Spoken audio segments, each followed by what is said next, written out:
Recording in progress.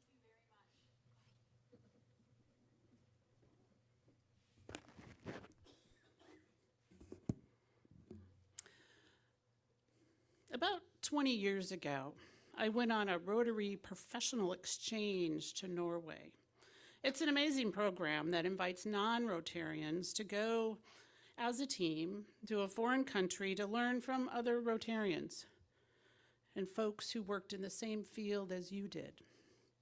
I was really lucky to be chosen, and I went with a group of folks from this part of the state. For 5 weeks, we spoke at Rotary meetings throughout Norway. We visited with folks one-on-one. We stayed with host families. It was wonderful. We even had an audience with the king because he's Rotarian. So that was pretty cool. I made new friends, and it was also exhausting to be on 24/7 for 5 weeks straight. So those kind and gentle Norwegians put our team up in a cabin far off in the mountains for a chance to have a break. The cabin we stayed in was not connected to any electrical grid at all. Generators offered service if we needed it. Our summer evenings were lit by the glow of fires, candles, and the occasional lantern. On the first night, our team gathered on the outside deck of the A-frame cabin. There was not another cabin or building in sight. Electric light was nowhere to be seen. The shadows of the mountains surrounded us, and we could feel their dark embrace. Looking up into the night sky, we saw a deepness and an intensity of stars in that magnificent sky that none of us had ever seen before. Most of us came from areas where city lights blinded us from seeing anything more than the sky's biggest show-offs, like the Big Dipper or Orion or Mars, and of course the moon. There, the Milky Way laid like a heavy, thick blanket above us, dense with stars that revealed an intense multi-layered dimension that I never knew floated above me. We grew quiet as we stared up in speechless wonder. Suddenly, a shooting star raced across the sky and then suddenly petered out. In a few minutes, there was another and then another. I had never even seen a shooting star in my entire life, and that night we counted at least 20. Our voices hushed, and then suddenly we would shout out, "There's another one!" Intoxicating. It was beautiful to watch satellites moving methodically across the sky. Embracing this intensity and this mystery, we breathed in and out, feeling alive, overwhelmed, and reverent, all at the same time. We were in awe. So, what exactly is awe? We've all experienced it at some time in our lives. Scientists say that awe is the feeling of being in the presence of something vast that transcends our understanding of the world. In early human history, awe was often experienced during sacred rituals, intense weather, or earthly-related traumas. Folks imagine earthquakes, tornadoes, or storms were some sort of connection or messages from the gods.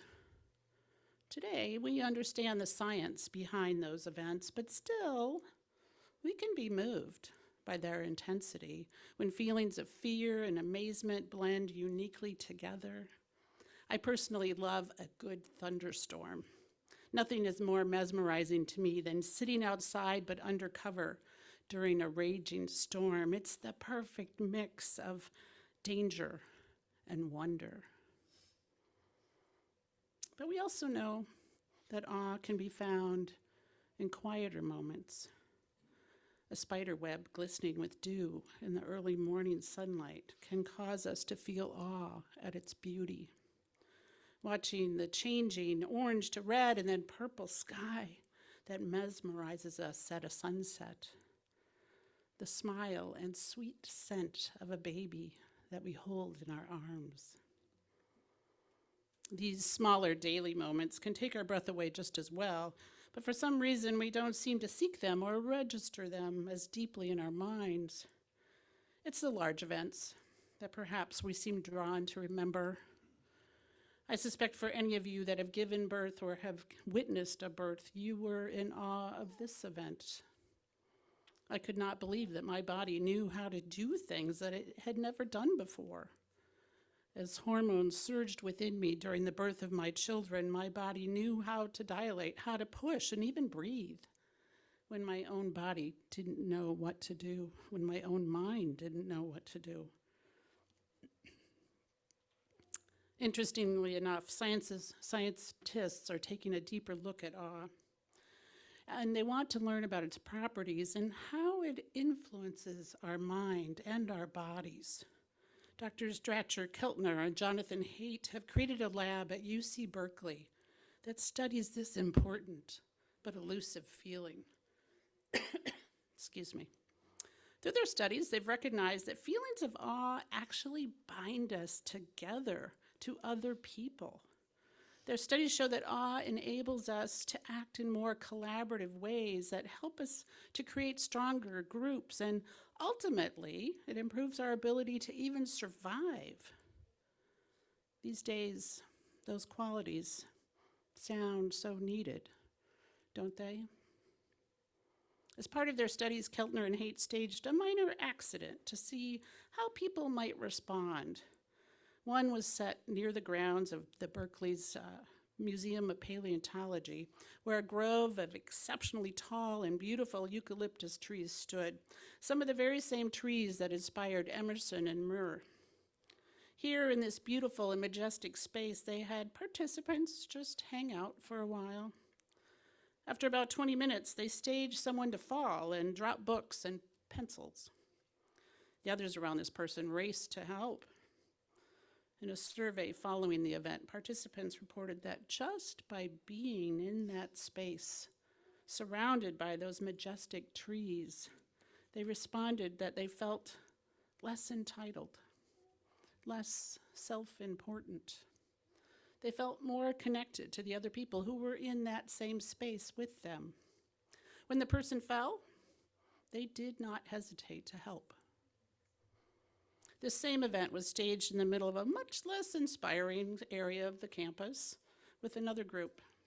The area was filled with sidewalks and just classroom buildings.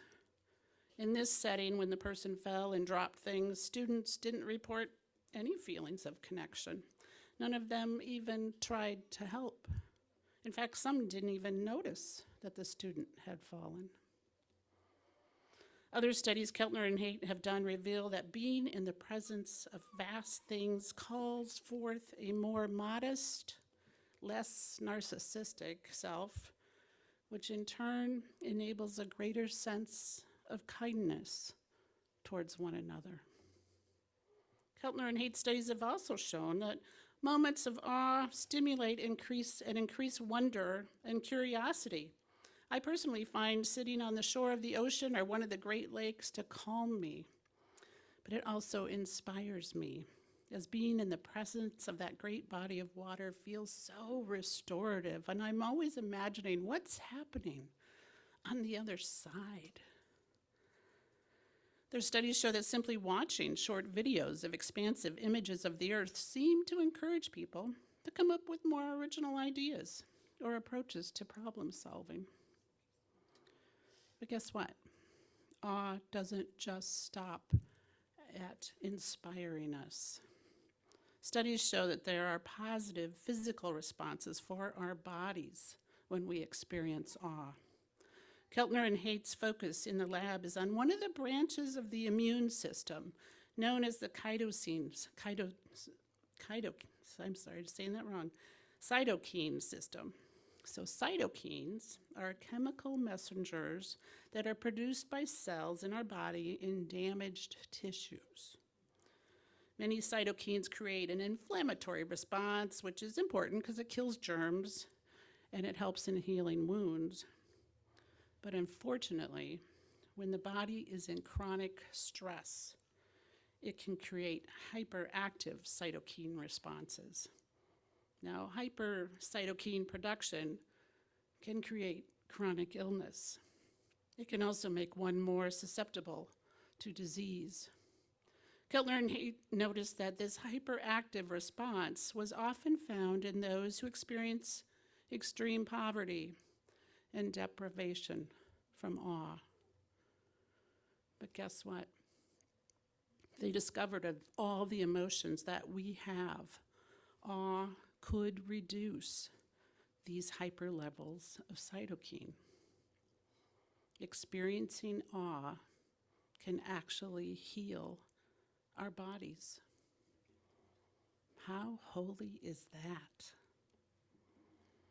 Sadly, Dr. Keltner feels our culture across the board is becoming more awe-deprived.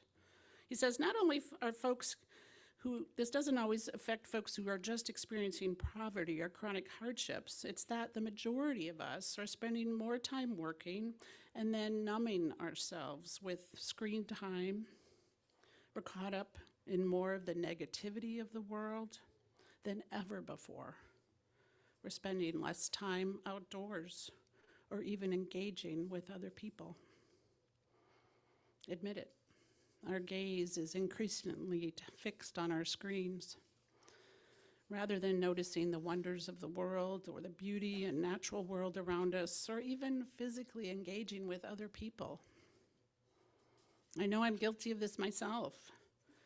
I hate that notice I get every week that tells me how much time I've spent on my screen.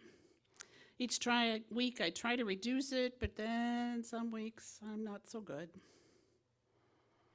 But I feel it when I disengage and I fall down the internet rabbit hole.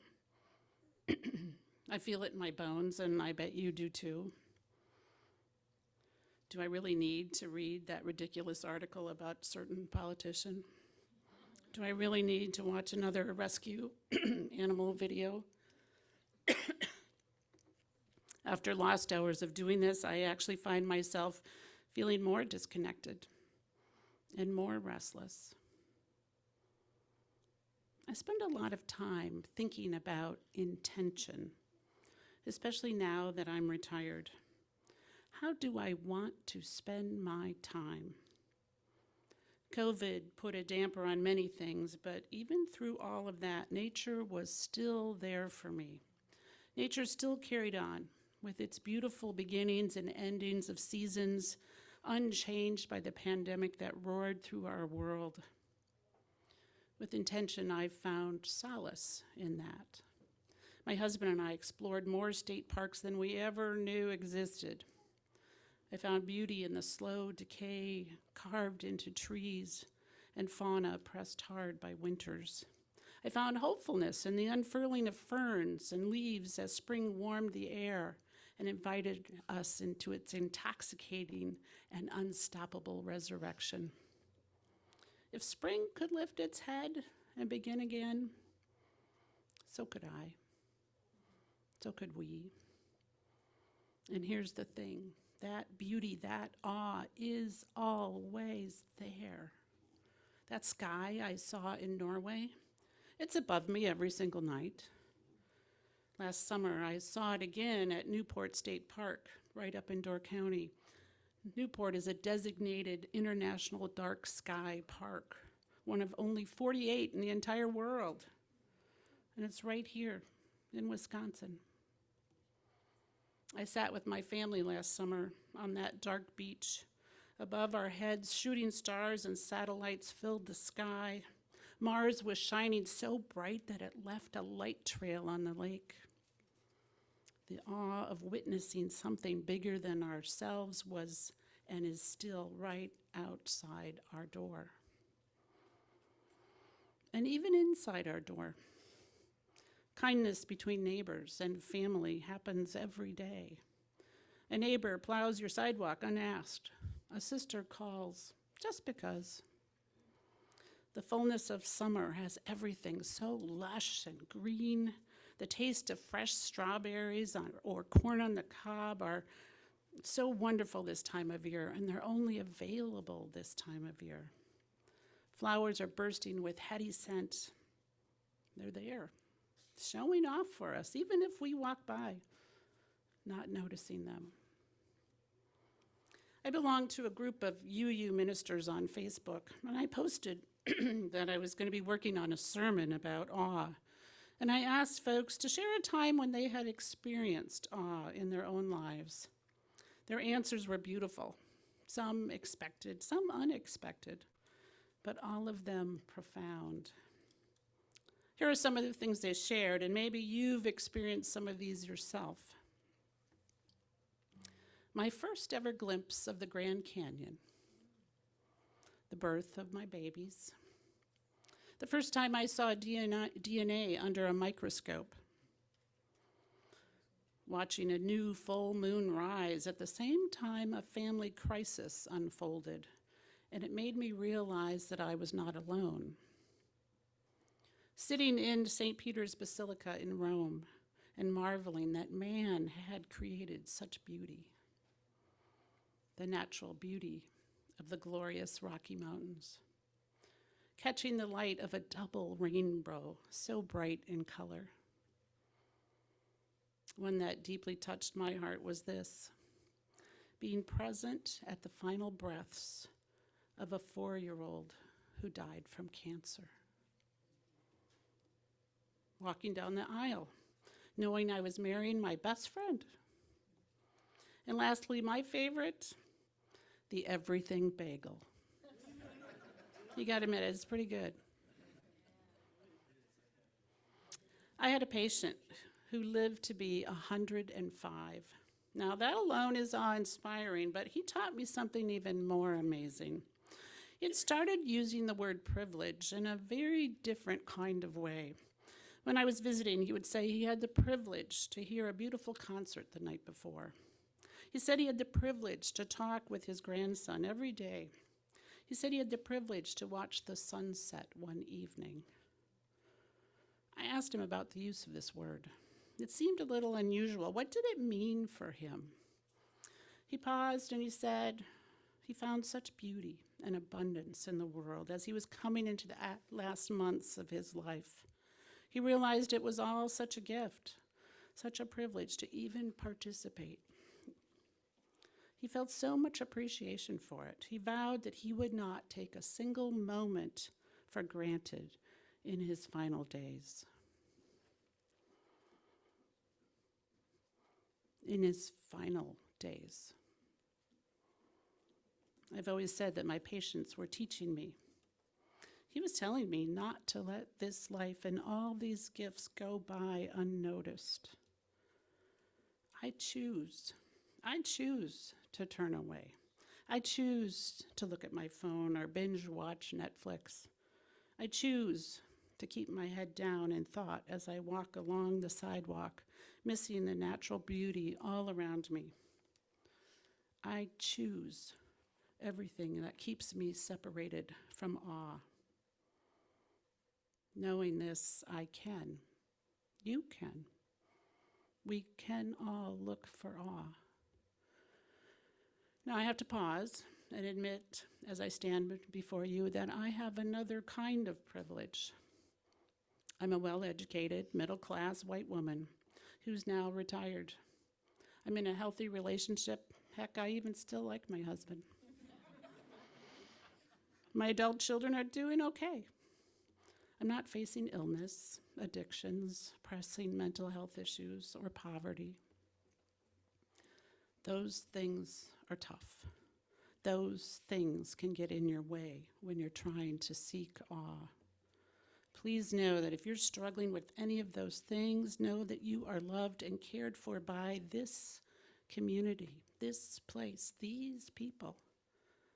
And that is pretty awesome. But also know that you're probably doing the best that you can right in this moment. To be honest, I find awe in that.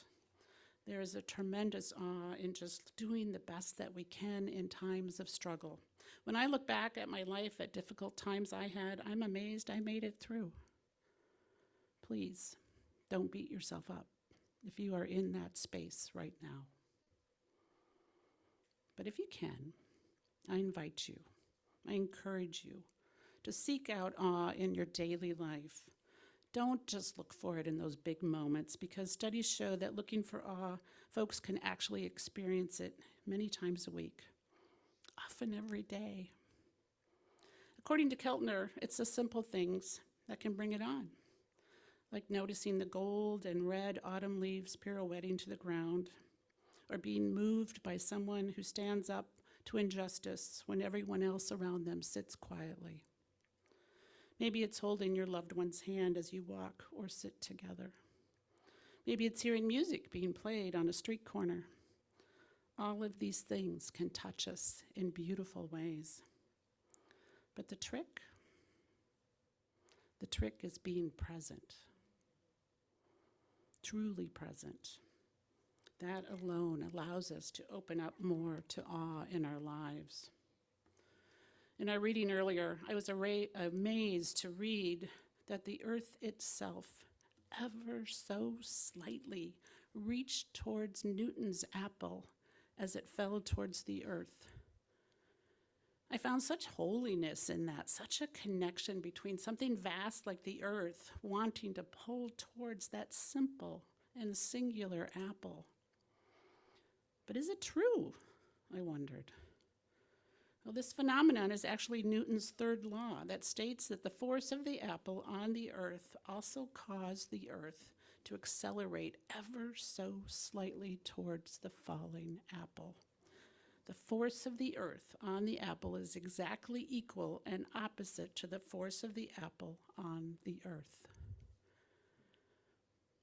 They are in need of each other. They are in need of each other. I think that's true about each one of us and all that surrounds us in this world.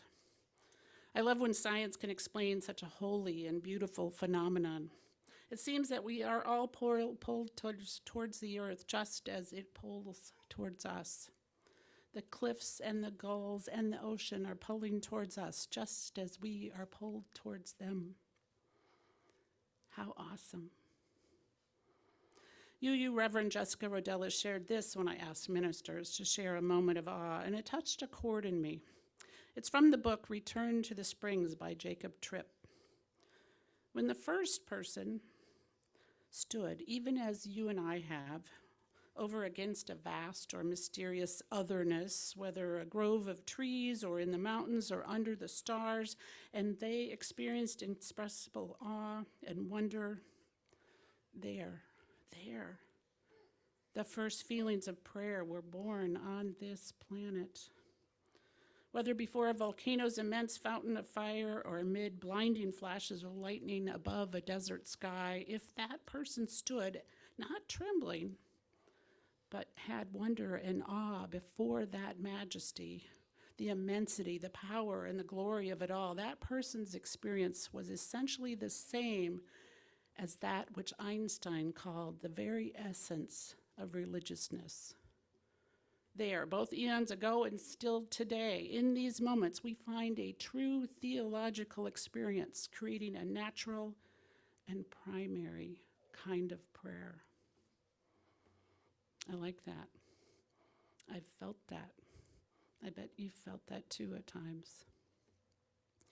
One of my favorite authors, Anne Lamott, identifies 3 types of prayer: help, thanks, and wow. When we step outside ourselves and fully see the beauty in a singular moment, such as the sticky kiss of a child, or the soft mink-like fur of a new pussy willow, or the rhythmic trill of a bright red cardinal, it can take our breath away.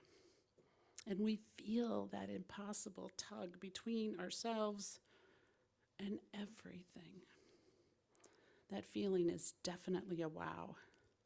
And we, science tells us, are better both mentally and physically for having witnessed these moments of awe. So go and be present. May you slow down, open your eyes, and mindfully seek the awe that awaits you. May it be so.